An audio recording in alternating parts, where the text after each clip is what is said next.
We're getting a lot of questions about shade cloth lately. Here in Southern California, as you know, we get pretty hot out here. We are facing southern, so my solar exposure in this backyard is pretty much all day, pretty intense. That's why I use shade cloth.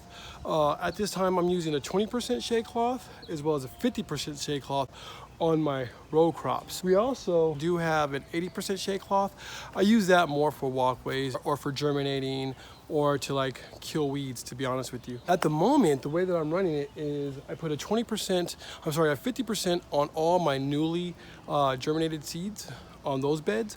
So these two beds will get some 50%, and then the older plants, the ones that have already been harvested or coming up to their first harvest, will normally have a 20% shade cloth on those guys. It's not always that way. It doesn't have, that's not a rule, but that's kind of the way that I try to keep it going. The percentages are based off of the amount of sunlight that the cloth actually does not allow in. So that doesn't allow 20%. So 80% of the light is still going through. 50-50, well, you get it, and then 80%, only 20% is going through. What it does for me out here is a couple different things, especially when it comes to my leafy greens. It actually helps to keep the soil moist before that canopy can actually start and develop and then kind of do it on its own. But I also find that it actually helps the canopy too, especially when it comes to your leafy greens. A lot of those guys like to keep their leaves cool. So what we do is keep a shade cloth on them, and then I'll spray water throughout the day, kind of intermittently, kind of like what you see at the supermarket, just a fine little mist to try to keep the leaves as cool as possible so they don't bitter. So that's another reason why I like the shade cloth, because it actually helps to keep that moisture in for when we have cool little breezes like this that come through. Doesn't always happen here in Fontana, but a lot of breezes do come through, so we're gonna ride it while we can. We use these little wire hoops right now. Got them from Johnny's. Some of the downsides to it is because, as you can see, it's breezy. It does get windy here. We often do have to really keep an eye on the wind and keep everything latched down. So that means we have to keep sandbags around all the time, which can, on a small plot, be a bit of a pain in the butt. Another cool thing is that even though we do overhead water here, the water actually can make it through the shade cloth. So we don't actually have to remove the shade cloth in order to water. Contrary to what a lot of people believe, a lot of leafy greens actually do like sunlight. So I try to do my best to let them get an adequate amount of sunlight. Leaving those shade cloths on a bit too long, things start to stretch, as well as they don't get a full color.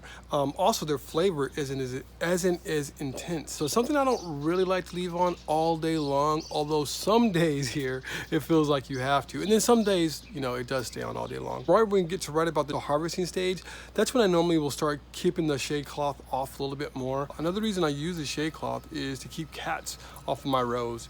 Really helps out a lot there as well. I put shade cloth on pretty much everything. There's even some over there on the canopy for the cucamelon and the cucumber, and this made a world of difference. Might just go ahead and start doing it over there as well, although those guys are really just starting to hang tough. I haven't babied these guys at all. It's kind of weird. These guys still kind of wilt when they get nailed, although that sun coming from here it's pretty intense. So I do throw shade cloth on them. Yeah, it's something that's pretty much worthwhile. I get this stuff from a manufacturer really close to me, so it's kind of cheap. I can't think of exactly the amount that I paid for it because it's been a couple years now since I've bought it. But maybe look on Craigslist. That's what I did, and I found, luckily, somebody that actually was making it close by. So I had to pay any kind of shipping cost, and like I said, I got it for a lot cheaper than I would if I went to Home Depot. So as you can see, some of them I don't have the hoops on. I was actually going to harvest those out today, but then it got a little too late. I didn't want to harvest them in all that heat, so I'm going to go ahead and harvest them tomorrow morning. But like I was saying, there's no hoops on them, which is really cool that I don't have to put those on. It's just really nice to put them on. The way I feel, the higher up, the better in terms of shade. So eventually it would be nice to get some kind of caterpillar tunnels or something like that over these rows, because I really do feel like you get more aeration. I think it's a little bit better on the plants, especially with things like arugula. It seems like too much of that, too much humidity in the arugula actually kind of causes mold. So that's something I've been kind of wanting to play around with a little bit more. So arugula, that one, it definitely stays at 20%. You can see that one. Don't let the colors fool you. Green, and then that brown right after it, that brown is actually a 50% as well. It's not 20%.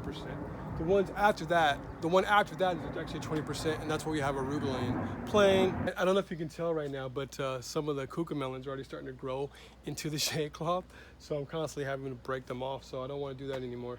But anyway, they're starting to produce, they're getting tougher now, and I'm just gonna go ahead and let them go about living. The arugula, because it does tend to mold up a little bit, that's going to go into 20%. It's a lot more porous. It allows a lot more air to flow in and out of it. Our temperatures are now finally starting to rise. Today we're going to be like in 86, and already you're starting to see the effects of that type of heat on the greens. You're starting to see them wilt a little bit more. And like I said, if they're wilting, they're not growing. Even though I don't really care if those need to grow anymore, because I'm going to be harvesting those out tomorrow. So. But I don't want them to be all jacked up for tomorrow either, you know. And I don't want to have to water them right before I harvest tomorrow either. So it's good just to go ahead and try to keep them as hydrated as possible. Next week, or actually the week after, it said that we're going to be back into the 90s. So at that point, we're definitely going to be watering more. I'm already watering technically 3 times a day. One water by hand, and that's normally just for the newly germinated seeds. Just to kind of keep the areas, my little problem areas I have around the plot, keep those nice and moist. I definitely keep the shade cloth on them after watering them. At 11:30, we'd water again, and then again at 3 o'clock or 3:30. And then that's pretty much it. Then the shade cloth goes on, or comes off right about 5. 4 o'clock is when it's the hottest here. So I don't want to take the shade cloth off around then. However, this is a southern facing backyard, so the sun here is way more intense than it is up front. The stuff up front, I just kind of leave that uncovered until it gets into the 90s, and then I go ahead and cover that up. Before you guys go jumping and getting some shade cloth, even if you really do need it, keep in mind you do now need to keep around heavier things. I have a bunch of sandbags that I got from Farmer's Friend. They're UV resistant, so it's really nice. I've actually already had these guys for right about a year, and they've been doing really, really well for me. Also have a bunch of river rocks, that big old rocks that just were at the house when I bought it, so I'm able to use those as well. But keep that in mind, it is now an extra step. So if you can go out and just buy maybe a caterpillar tunnel, that might be better. I'm actually even starting to contemplate getting a caterpillar tunnel, or maybe even just go ahead and bending out some bows and making larger hoop houses that will cover more of the rows, as opposed to me having to do one by one, and then give it a little bit more air flow, like I was saying before. That's pretty much it for shade cloth. If you guys have any questions, please let me know. Drop it at the bottom of this video. Peace out.